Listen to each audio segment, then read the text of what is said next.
दोस्तों आज का टॉपिक है recent duopolies created in India and its impact. Duopoly का मतलब ऐसा मार्केट जिसमें मेनली दो ही प्लेयर एग्जिस्ट करते हों। इसको हम अभी डिटेल में समझेंगे। देखिए, पिछले कुछ सालों में हमने देखा है कि कुछ सेक्टर्स में डिओपोलीज क्रिएट हो गए हैं। मतलब पहले दो से कई ज्यादा प्लेयर्स थे, अभी मेनली दो ही प्लेयर्स एग्जिस्ट कर रहे हैं। काफी कंसोलिडेशन हो चुका है। For example first, port.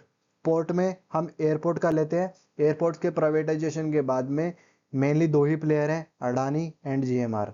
दूसरा, सी पोर्ट के बारे में हम बात करें तो उसमें मेनली दो प्लेयर्स हैं, Adani Adani port and JSW infra.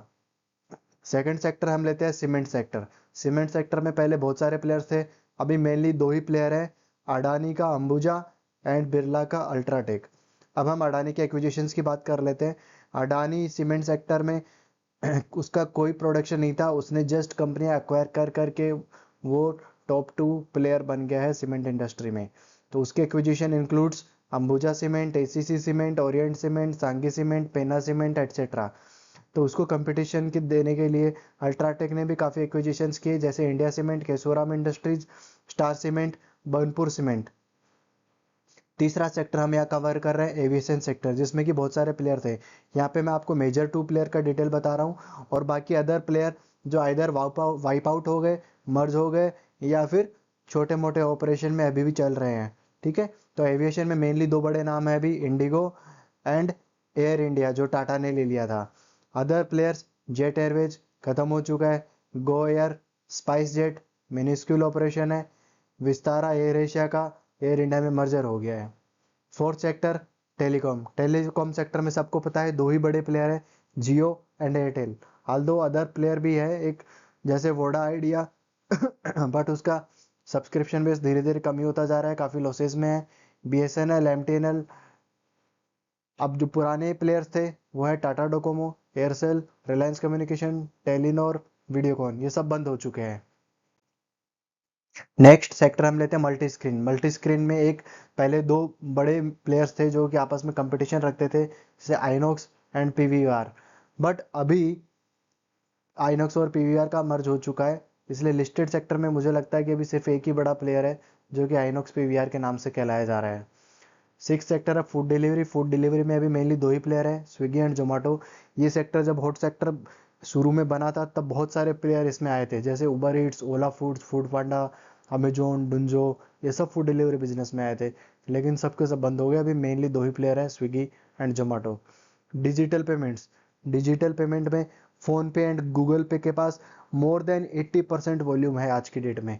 Even जो डिमोनेटाइजेशन के टाइम पे सबसे बड़ा प्लेयर पेटीएम था, वो उसका शेयर भी अभी काफी हद तक रिड्यूस हो चुका है।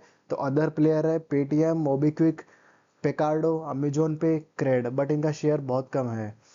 एट्थ है ई कॉमर्स। ई कॉमर्स में बड़े प्लेयर दो ही हैं, सबको पता है, अमेजोन, फ्लिपकार्ट। एक और प्लेयर है जो आया था गवर्नमेंट की तरफ से, ONDC, open network for digital commerce. उसने बहुत सारे डिजिटल कॉमर्स को अपने ऑनलाइन बोर्ड किया है, बट अभी तक इतना पॉपुलर हुआ नहीं है। इसी के साथ ही हम स्पोर्ट्स के बारे में अगर बात करें तो स्पोर्ट्स में अभी मेनली एक प्लेयर बचा है, डिज्नी हॉटस्टार, जो कि अभी जियो हॉटस्टार बन चुका है। जियो ने और डिज्नी ने टाई अप कर लिया है। मेनली आपके क्रिकेट के टूर्नामेंट्स जियो हॉटस्टार पे ही आते हैं। अब इसके एडवांटेजेस और डिसएडवांटेजेस जान लेते हैं डिओपोलिस के। एडवांटेजेस क्या होता है? Economic of scale. अगर आप कोई बिजनेस बहुत बड़े स्केल पे कर रहे हैं तो आपको कॉस्ट कम पड़ती है। दूसरा, रिसोर्स फॉर इनोवेशन। तो इस तरह से अगर आपका बड़ा बिजनेस है, बड़ा बड़ा प्रॉफिट बन रहा है, तो आप रिसर्च एंड डेवलपमेंट में भी बहुत पैसा लगा सकते हैं, इनोवेटिव प्रोडक्ट्स ला सकते हैं। तीसरा, प्राइस स्टेबिलिटी। अगर दो बड़े प्लेयर हैं तो प्लेयर्स के डूबने की संभावना भी कम हो जाती है। Product supply and price stability बने रहने के ज़्यादा चांसेस रहते हैं। अब इसके डिसएडवांटेजेस क्या है? Limited choice for consumer. अगर दो ही प्लेयर है तो आपके पास वही चॉइसेस है, उनसे ही आपको लेना है। अगर कहीं पे महानगर गैस है तो आपको उसी से ही लेना है, साबरमती गैस है तो उसी से सप्लाई लेनी है। आपके पास एक ही पावर सप्लायर है, उसी से ही लेना है, ऑप्शन ही नहीं है। दो ही सिम कार्ड सप्लायर तो आपको उनसे ही लेना है, नेटवर्क दो का ही आ रहा है तो आपको उनसे ही लेना पड़ेगा। Risk of collision, third point.